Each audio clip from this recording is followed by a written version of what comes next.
Bonjour à tous, c'est toujours le frère Zulu là dans l'émission, dans les révélations cachées de la parole du Dieu véritable qui vit inexplicablement hors de toute réalité. Je remercie ce Dieu parce qu'il est bon, parce qu'il est grand, parce qu'il est glorieux et de ce qui ne donne point sa gloire à personne. Aujourd'hui, je vais continuer, c'est-à-dire je vais donner une exaltation. On va entrer dans les mystères cachés de la parole du Père avec le Saint-Esprit que les apôtres ont reçu dans Jean 20, 22. Vous savez qu'il est dit dans Proverbe 19 que le manque de science n'est bon pour personne. Et le manque de science, c'est quoi? C'est le manque de connaissance, c'est le manque de révélation, c'est le manque de discernement. Et dans Proverbe 25, la gloire du Père est de cacher des choses et la gloire des rois est de sonder des choses. Mais Dieu dit dans Deutéronome 29, 29 que les choses cachées sont en lui et les choses révélées sont aux créatures, sont aux humains. Mais il dit néanmoins dans Jérémie 33, 3, demande-moi et je te relèverai des choses cachées, des choses que tu ne sais pas. Ce que vous ne savez pas, c'est quoi? Il existe plusieurs versions des Bibles dans le monde entier. Et plusieurs versions sont, c'est-à-dire, on va voir durant toutes ces versions quelle est la version qui glorifie réellement le Père. Vous savez que récemment, j'ai fait une vidéo sur le baptême. Oui, sur le baptême. Et j'ai démontré par l'Esprit du Père que le baptême de Jean-Baptiste par immersion n'est plus d'actualité. N'est plus d'actualité. Donc aujourd'hui, encore par l'Esprit du Père, je vais démontrer qu'il n'y a aucun verset dans la Bible où Christ a autorisé le baptême d'eau. Bon, plein de personnes maintenant vont se dire, effectivement, que la Bible dit, nous savons que la Bible dit que Christ a été baptisé dans l'eau. C'est-à-dire, Christ est entré dans l'eau, selon plusieurs versions. Bon, si on lit cette version-là, on enseigne, et une autre personne vient et dit, mais il ne faut plus se baptiser selon ce baptême, et pourtant Christ a fait cela. Ça veut dire que ceux qui diront le contraire seront contre Christ. Donc, c'est pour ça que je dis encore dans Proverbe 19 que le manque de science n'est bon pour personne, le manque de révélation n'est bon pour personne, le manque de discernement n'est bon pour personne. Nous allons donc voir, durant cet enseignement-ci, si Christ a été réellement baptisé dans l'eau, c'est-à-dire s'il était immergé dans l'eau.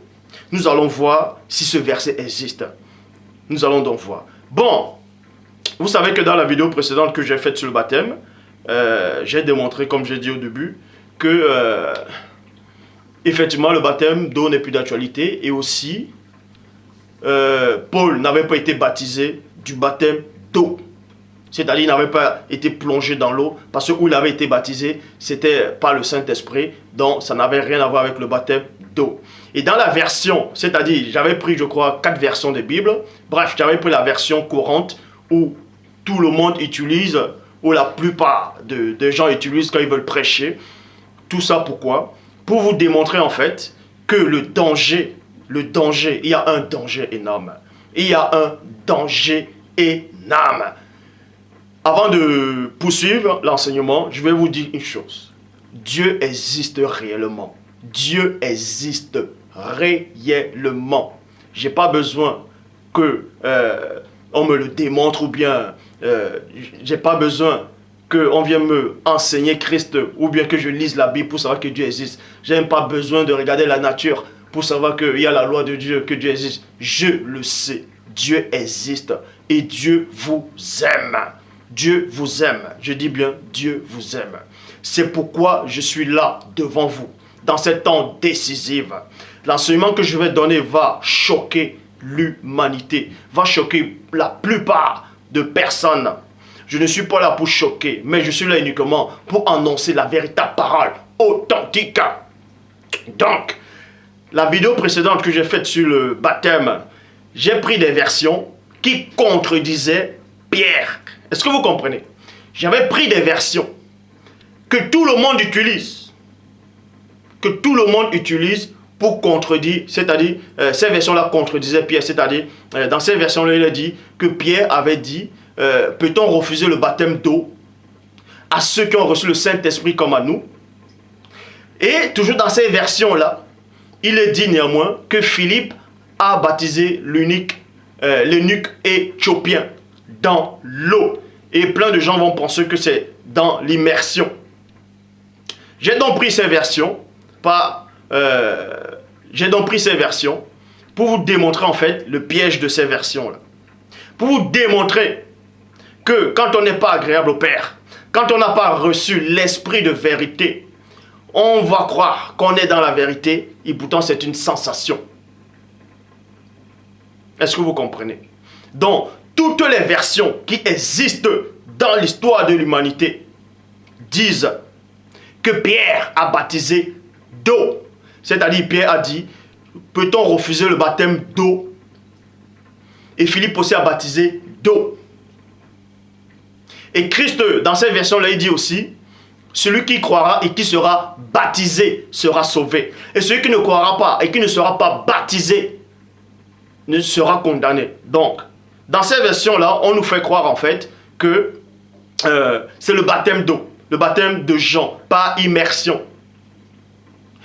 Et durant l'enseignement, on va vous montrer que le baptême d'eau n'est plus d'actualité. Et tous ceux qui vont se baptiser d'eau, je dis bien, tous ceux qui iront se baptiser d'eau, que ce soit dans les baignoires, dans les, les cours d'eau, ou bien les lacs, les rivières, dans d'autres on va dire les marigots, ou les piscines, sont contre la parole de Dieu, sont contre Dieu. Je dis bien, sont contre Dieu, contre le fondement même biblique, sont contre l'esprit même de la prophétie. Pour ça, on va vous le démontrer. Que tous ceux qui vont encore se baptiser d'eau, là, dans les temps où nous vivons, sont contre Dieu.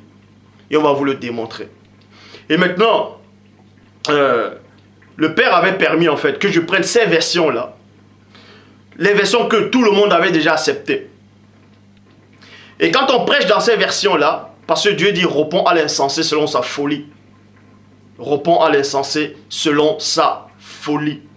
C'est pour ça qu'il a permis que je prenne ces versions-là, pour vous démontrer en fait que ces versions-là contredisent Pierre. Donc contredit l'apôtre qui avait reçu la clé. Et dans ces versions-là, on vous montre en fait que Pierre n'avait pas, c'est-à-dire Pierre n'avait pas renoncé au baptême d'eau. Donc, il était contre la parole de Dieu. Puisque Christ n'a jamais autorisé ça. Et c'est ce que je vous ai démontré. Et maintenant, je reviens. Parce que Dieu dit maintenant, ne réponds pas à l'insensé selon sa folie. Ne réponds pas à l'insensé selon sa folie. Donc, Dieu dit dans Deutéronome, je mets le bien et le mal, la vie et la mort, je te demande de choisir la vie. Donc l'enseignement que je vais donner aujourd'hui va libérer beaucoup d'entre vous. Va libérer le maximum de personnes par rapport au baptême. Donc quand j'avais dit dans la vidéo précédente que Pierre n'avait pas reçu la révélation, c'est parce que c'est cette version des Bibles qui disait que Pierre n'avait pas reçu cette révélation. Quand j'avais dit que Pierre avait eu tort de baptiser ces gens-là du baptême d'eau, c'est parce que cette version-là avait dit que Pierre avait tort. Mais on va vous donner une seule version qui existe, qui démontre en fait que Christ ne s'est pas baptisé du baptême d'eau, c'est-à-dire par immersion. On va vous donner la bonne version qui démontre que l'unique Éthiopien n'a pas, c'est-à-dire n'a pas été plongé dans l'eau. On va vous donner la bonne version qui démontre que Pierre, Képha, Pétro n'a pas baptisé ces gens-là du baptême d'eau de Jean-Baptiste. C'est pourquoi j'avais fait la première partie et j'ai pris toutes ces versions-là. Dieu a permis que je le fasse, mais néanmoins il a été glorifié. Il a été glorifié, non pas à travers ces versions, mais à travers, plutôt au travers son propre esprit. Donc aujourd'hui, accrochez-vous. Je vais aller dans Jean, chapitre 1, verset 26, qui dit, Jean leur répondit, 2 points, moi, je baptise d'eau, mais au milieu de vous, il y a quelqu'un que je ne connaissais pas. Il vient après moi. Verset 33 à 34, je ne le connaissais pas. Mais celui qui m'a envoyé baptiser d'eau, celui-là m'a dit, 2 points, celui sur qui tu verras l'Esprit descendre et s'arrêter, c'est lui qui baptisera du Saint-Esprit. Et j'ai vu et j'ai rendu témoignage qui est le Fils de Dieu.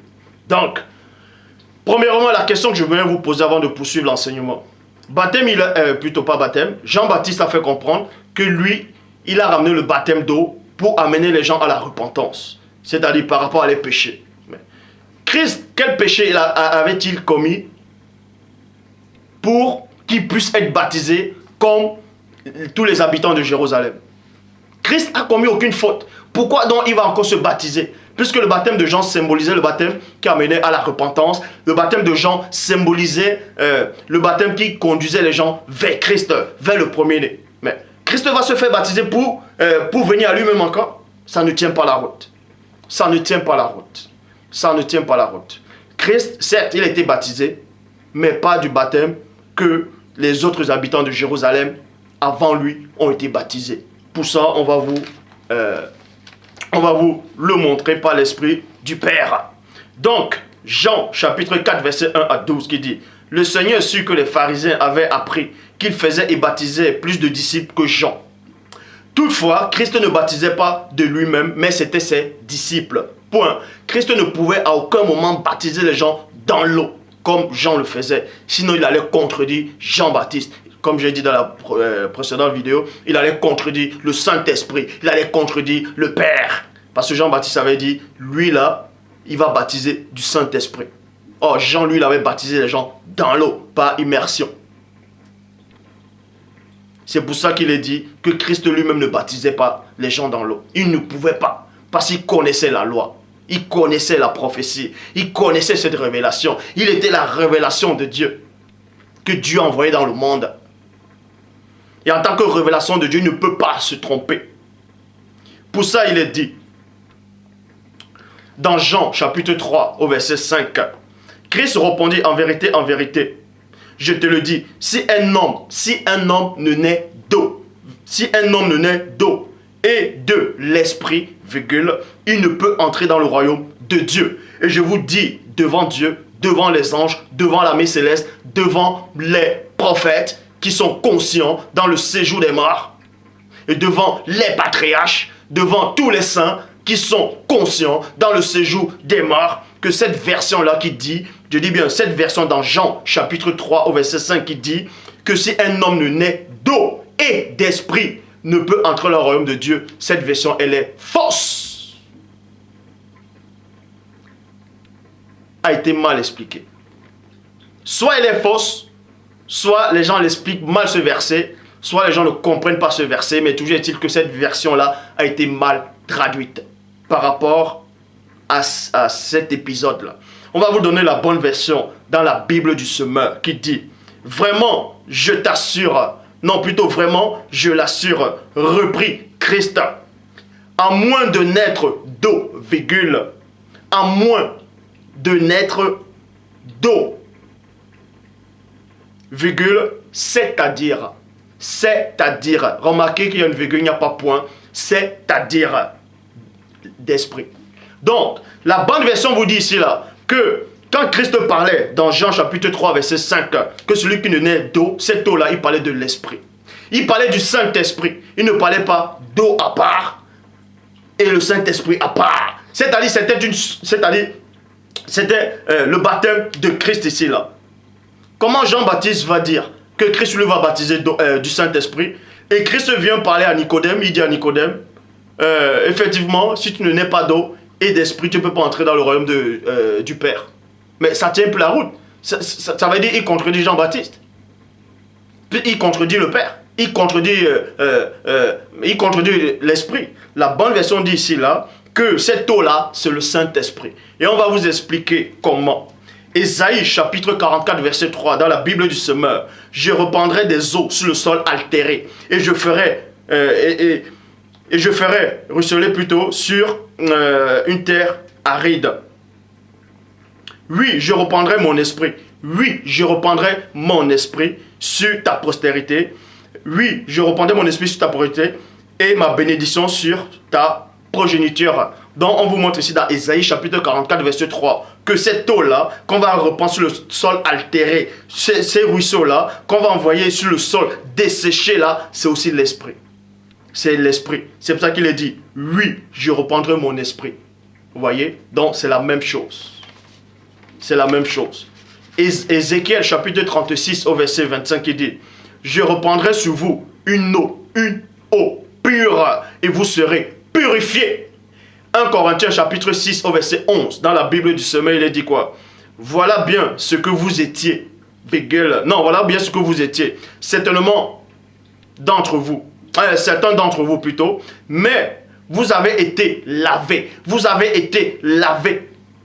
Vous avez été purifiés du péché. Donc, dans Ézéchiel chapitre 36, verset 25, qui dit quoi? Je reprendrai sur vous une eau pure et vous serez purifiés. C'est la même chose qui se passe dans 1 Corinthiens chapitre 6, au verset 11. Dans la Bible du semeur. Hein? Voilà, vous étiez... voilà bien que vous étiez certains d'entre vous. Vous voyez? Mais vous avez été lavés. Lavé là, c'est cette eau-là. Et maintenant, purifié par l'Esprit. Parce que c'est la même chose. C'est la même chose. C'est la même chose. Christ ici là représente l'eau. Et cette eau là représente la parole. Et maintenant l'esprit représente lui-même l'esprit. Est-ce que vous comprenez? Donc, vous avez été déclarés juste au nom du Seigneur Christ et par l'esprit de notre Dieu. Matthieu chapitre 29 au verset 19. Allez donc, bon, voilà. Je vais encore prendre une autre version pour montrer comment les gens sont égarés, comment les gens se laissent facilement entraîner dans l'hérésie, dans des enseignements. C'est pour ça qu'il est dit, je répète encore, qu'il n'est pas donné à un grand nombre de personnes d'enseigner. Ceux qui vont enseigner vont être jugés sévèrement. Ma conscience, elle est tranquille par rapport à mes enseignements devant le Père. Je dis bien, ma conscience est tranquille là. Donc, on va vous montrer ici là qu'il y a des versions dangereuses que quand vous allez lire, vous allez penser que c'est une bonne traduction. Et là, vous allez enseigner des hérésies. En enseignant des hérésies, vous êtes contre le Père. En enseignant des hérésies, vous êtes contre le Fils. En enseignant des hérésies, vous êtes contre l'Esprit du Père qui alimente la parole. C'est pour ça qu'il est dit dans Matthieu chapitre 28 au verset 19. Allez donc, faites de toutes les nations mes disciples. Baptisez-les, baptisez-les, baptisez-les. Au nom du Père, du Fils et du Saint-Esprit. Et je vous le dis, quand on dit ici la baptisez-les, les gens vont maintenant comprendre, oui, mais Christ a dit, oui, mais il faut les baptiser, donc il faut entrer dans l'eau, et puis on va les baptiser au nom du Père, du Fils et du Saint-Esprit. Ça, c'est une fausse version. C'est une fausse version. La bonne version dit dans la Bible de l'épée, allez donc et instruisez toutes les nations, les consacrants, les consacrants. Les consacrer plutôt. Consacrer ici c'est quoi? C'est dédié à Dieu. C'est les dédier à Dieu. C'est les consacrer à Dieu. Les consacrer à Dieu. Les consacrer au nom. Au nom. Et remarquez ici là que le O là, il n'y a pas X à la fin. Au nom unique du Père, du Fils et du Saint-Esprit. Ce n'est pas une seule et même personne. Parce que Christ appartient le nom du Père. Et le nom du Père c'est sa propre parole. Bon. Et dans Marc chapitre 16, vous voyez, donc, remarquez ici, quand Christ dit, allez baptiser-les au nom du Père, du Fils et du Saint-Esprit, la bonne version ne dit pas baptiser-les, la bonne version dit, allez consacrer-les. Il faut les consacrer. Et on va vous montrer cette consacration. On va vous montrer comment ça se passe. Marc 16, 15 dit ceci. Puis il dit, 2 points, allez par tout le monde et prêchez la bonne nouvelle à toute la création. Vous voyez. Verset 16, dans la Bible de l'épée dit ceci. Celui qui croira sera ainsi consacré. Celui qui croira sera ainsi consacré et non baptisé, mais consacré et sera sauvé. Et sera, c'est dans le futur. Remarquez ici là que c'est la personne du premier-né qui parle. Il sait de quoi il parle parce qu'il dit dans Jean 3, 11. Nous disons ce que nous savons et l'on rend témoignage de ce qu'on a vu. Et Christ a rendu ce témoignage. Il dit, c'est dans le futur. Celui qui croira ainsi, celui qui sera ainsi consacré et sera sauvé. Et celui qui ne croira point sera condamné. Vous voyez, dans Actes des Apôtres, chapitre 2, au verset 38, on parle de Pierre, de Képha, de Pétro. Il dit, et Pierre le dit, c'est dans la Bible de l'épée. Et Pierre le dit, repentez-vous et que chacun de vous soit consacré. Dans des fausses versions des Bibles, les mauvaises traductions disent et que chacun de vous soit baptisé. Les gens vont dire, ouais, mais Pierre a encore autorisé le baptême d'eau. C'est pour ça que dans la première vidéo, concernant le baptême, j'ai pris les versions qui ont été mal traduites pour vous montrer le danger de ces versions-là. Pour vous montrer l'ennemi. L'ennemi, c'est Bref. Actes des Apôtres, chapitre 2, verset 38. Et Pierre le dit, 2 points. Repentez-vous et que chacun de vous soit consacré. Au nom du Christ. Vous voyez? Au nom du Christ. Maintenant, je vais dans Actes des Apôtres, chapitre 9, au verset 18. Dans la Bible de l'Épée, il est dit, en parlant de Paul de Tarse, dans l'autre version, j'avais pris 2 versions pour montrer en fait qu'il est dit, quand Paul a recouvré la vue, avant de recouvrir la vue plutôt, il y avait des écailles qui sont tombées, tout ça là, et il a été baptisé. Et dans la version, j'ai démontré en fait que Paul n'avait pas été baptisé d'eau. C'était par le Saint-Esprit. Vous voyez? Et ici là, la bonne version approuve en fait mes propos. Dans la Bible de l'Épée, Actes 9, 18. Et aussitôt il tomba de ses yeux comme des écailles. Et à l'instant, il recouvra la vue. Puis il se leva et fut consacré de l'Esprit. Il fut consacré de l'Esprit. C'est pour ça que j'avais expliqué que ce baptême que Paul avait reçu, ce n'était pas le baptême par immersion, c'était le baptême du Saint-Esprit. Et la bonne version explique ici, il fut consacré à Dieu. Actes des Apôtres, chapitre 19 au verset 5, qui dit ceux qu'avaient entendu, plutôt, excusez-moi, on parlait plutôt de Paul. On parle de Paul en fait. Il y avait des disciples qui avaient reçu le Saint-Esprit. Vous voyez? Il y avait des disciples qui avaient reçu le Saint-Esprit. On va vous expliquer. Non, plutôt, ils n'avaient pas reçu le Saint-Esprit. Ils avaient été baptisés du baptême de Jean, mais ils n'ont pas reçu le Saint-Esprit.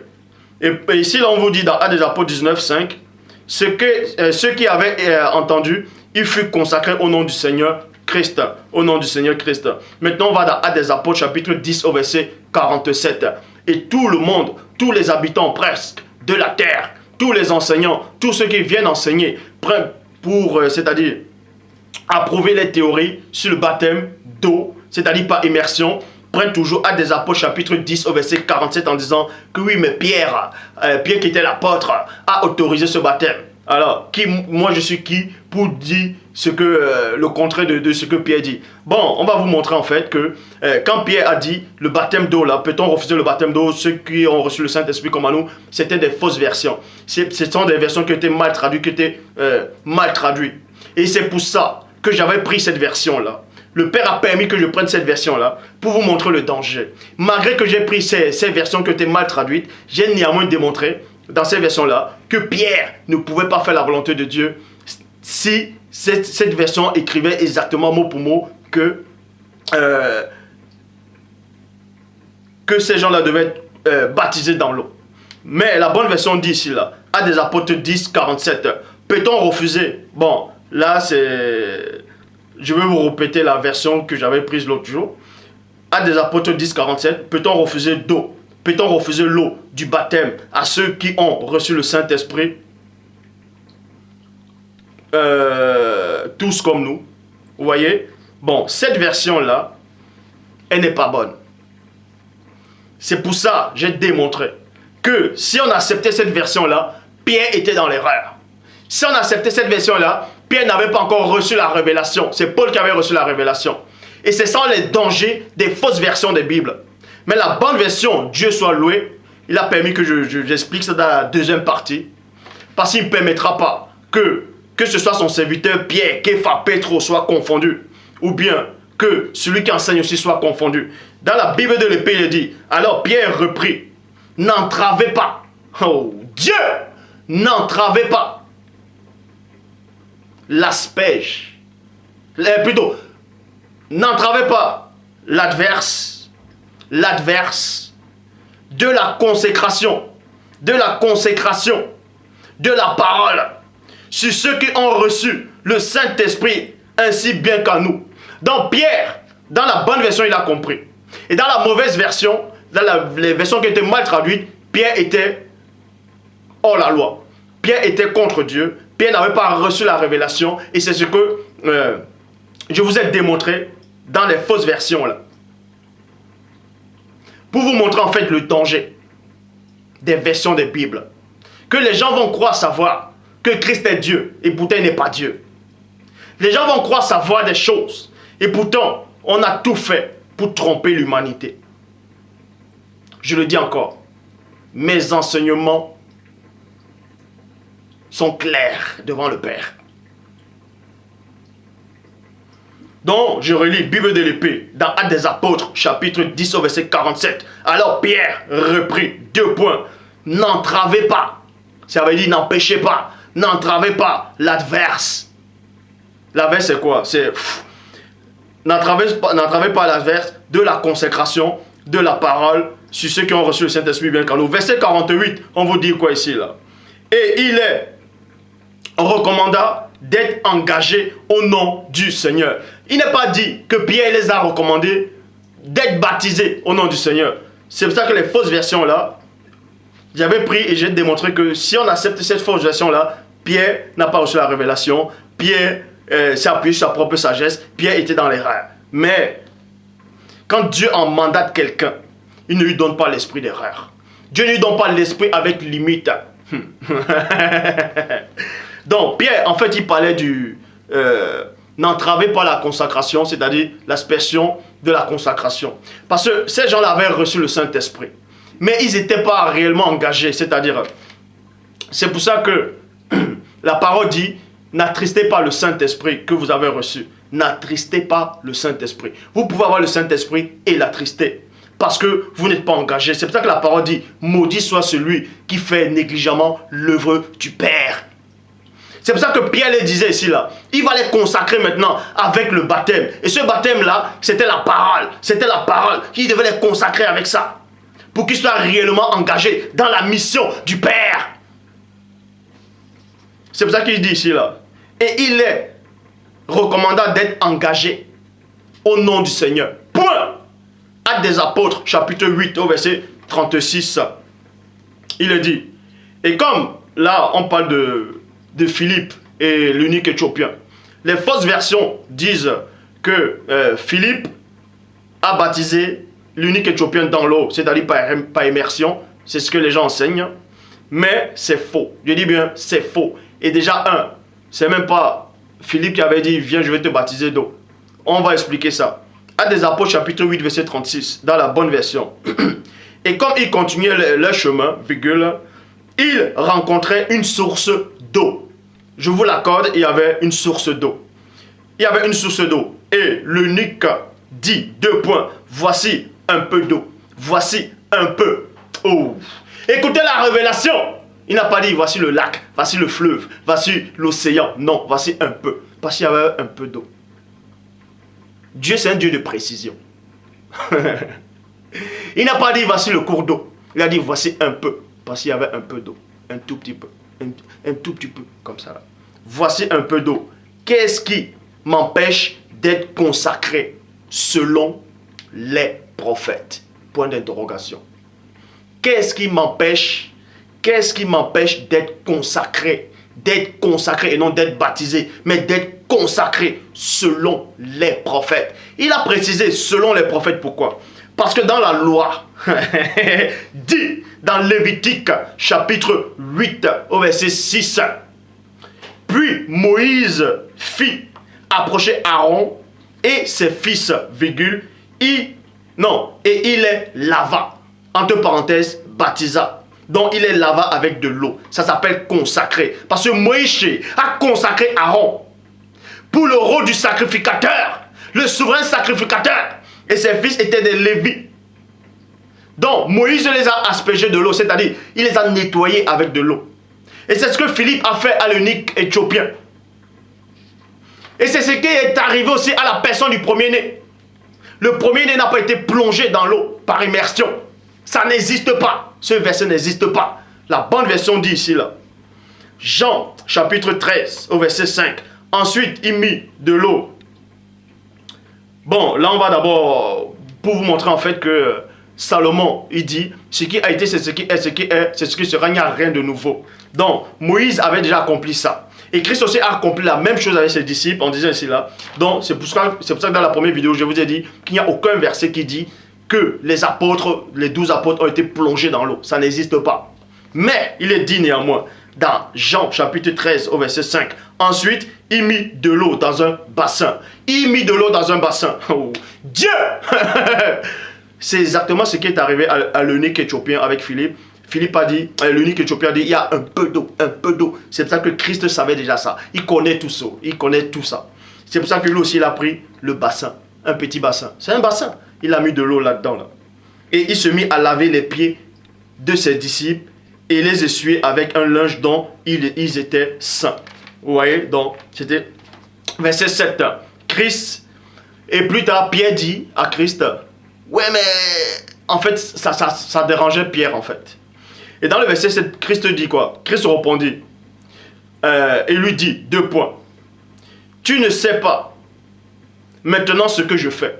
Tu ne sais pas ce que maintenant je fais. Parce qu'en ce temps-là, Pierre et tous n'avaient pas reçu encore la révélation sur le vrai baptême. Et c'est pour ça que Christ le montre ici, là, en fait. Il dit, tu ne sais pas ce que je fais, mais tu le comprendras plus tard. Tu le comprendras plus tard. C'est pour ça qu'il est dit dans Actes des Apôtres, chapitre 8, verset 38. Et il commanda qu'on arrête le chariot. Vous voyez? Et ils descendirent tous deux vers l'eau, et non dans l'eau, mais vers l'eau. Philippe est l'eunuque, et Philippe le consacra, Philippe a juste nettoyé l'eunuque éthiopien, comme Christ a nettoyé ses apôtres, comme Moïse a nettoyé Aaron et ses fils. Ça s'appelle consacrer. Et c'était ça les baptiser au nom du Christ, au nom du Père, du Fils et du Saint-Esprit. C'est les consacrer. En fait, c'est les consacrer. Le baptême dit par immersion n'est pas d'actualité. Bon, Christ lui-même a été nettoyé comme l'eunuque éthiopien. On va vous le démontrer. Dans la Bible de l'épée, Matthieu chapitre 3 au verset 13 à 15 dit quoi? Alors Christ vint de Galilée au Jourdain vers Jean pour être consacré par lui. Et non pour être baptisé par lui, mais pour être consacré. Parce que là, si on accepte que Christ est venu pour se faire baptiser, il se contredit lui-même et il contredit même la loi de Dieu. Parce que Jean-Baptiste dit, il se déclare lui-même menteur, il déclare même l'écriture menteur. Pourquoi? Parce qu'il est dit que Christ n'a jamais péché. Christ n'a jamais péché. Il est pur. Et Jean-Baptiste dit quoi? Que Dieu l'a envoyé pour apporter le baptême qui amène les gens à la repentance. Donc, ramener quelqu'un à la repentance, c'est dire que la personne a commis des péchés, la personne a péché. Christ ne pouvait pas se baptiser comme les autres là. Les autres ont été plongés, certains. Ils ont été plongés parce qu'il fallait que tout le corps soit pur. Tout le corps soit pur. Bon, Christ lui ne pouvait pas être soumis exactement comme eux. Sinon, il aurait fallu qu'il soit impur pour être tout nettoyé du corps. Mais la bonne version dit ici là, alors Christ vint de Galilée au Jourdain vers Jean pour être consacré par lui. Vous voyez? Mais Jean s'y opposait. Virgule. Pourquoi Jean s'est opposé? On va vous donner cette révélation là. Pourquoi Jean s'est opposé? Jean s'est opposé parce qu'il connaît la loi. Parce que la loi dit quoi? La loi, elle est que c'est le plus grand qui doit consacrer le plus petit. Est-ce que vous savez ça? Le plus grand doit consacrer le plus petit. Le plus grand doit ungre le plus petit. Mais Jean, quand il a vu le Christ, il a vu que Christ était plus grand que lui. C'est pour ça qu'il a dit, mais attends, mais à toi aussi. Attends, à toi aussi. Hein? Je sais que moi aussi je viens de Dieu, mais toi aussi. Tu es plus grand que moi. Hein? Regarde, je sens ta puissance, ton énergie. Tu es l'agneau du Dieu vivant. Je ne peux pas te consacrer. Parce que la loi dit que c'est le plus grand qui consacre le plus petit. C'est en disant, c'est moi qui ai besoin d'être consacré par toi. Et toi, tu viens à moi. Jean était plus petit que Christ. C'est pour ça que Jean avait besoin que Christ le consacre. Mais Jean était déjà consacré par Dieu. Mais Jean ne voulait pas consacrer le Christ. Parce qu'il connaissait cette loi-là. Qui dit c'est le plus grand qui doit oindre le plus petit. C'est le plus grand. Parce que Moïse, dans Exode chapitre 7, au verset 1, il dit, vois, je te fais Dieu. Et Aaron sera ton prophète. Donc Moïse était supérieur à Aaron. C'est pour ça qu'il a lavé Aaron. C'est pour ça qu'il a oint Aaron. Et Jean-Baptiste aussi. Christ est venu pour que Christ est venu pour que Jean puisse le oindre, pour le laver, pour le nettoyer, pour le consacrer au Père. Jean avait compris ça, mais ça le dérangeait. C'est pour ça que Christ dit. Et Christ, virgule, répondant, lui dit 2 points, n'y t'y oppose pas. Pour le moment. N'y t'y oppose pas pour le moment, car c'est ainsi. Écoutez la révélation. Car c'est ainsi que nous,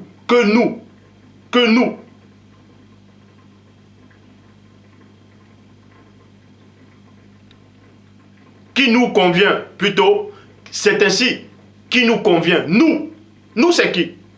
Il parlait des prophètes, il parlait de la loi des prophètes. C'est pour ça qu'il est dit, je ne suis pas venu abolir les prophètes ou la loi. Parce qu'il connaissait ça.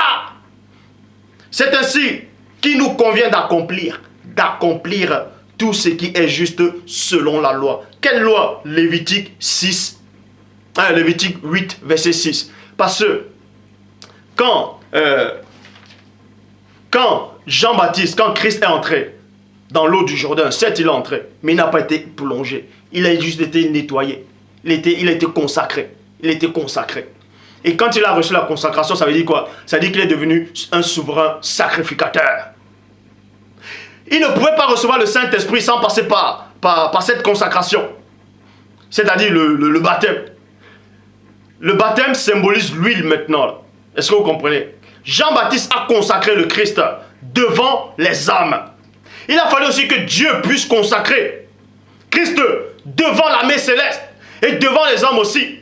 C'est pour ça que quand Jean-Baptiste l'a nettoyé, il a consacré Christ. Christ est devenu le grand souverain sacrificateur de tous les temps.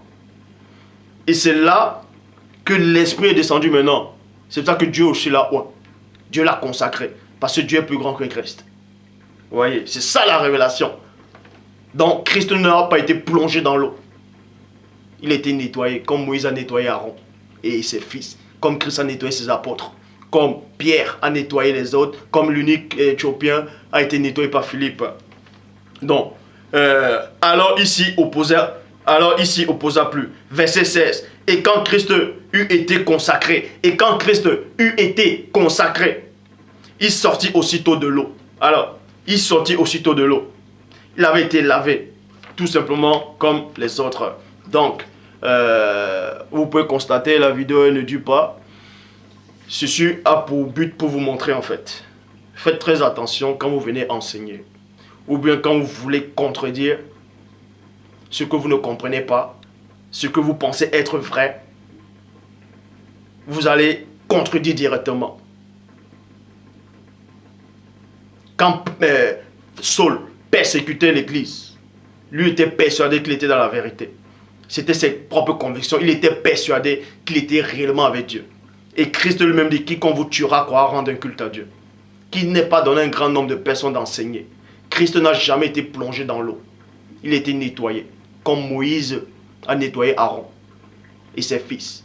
Comme Philippe a nettoyé les autres. Donc Christ, tous ceux qui vont se plonger dans l'eau là ne font pas la volonté de Dieu. Je le dis, c'est biblique, c'est biblique. Libre à vous maintenant d'accepter cette vidéo. Le Père a encore été glorifié.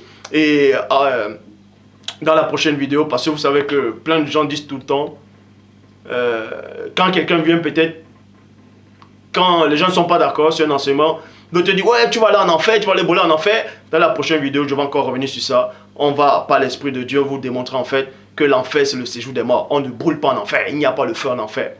C'est une mauvaise interprétation.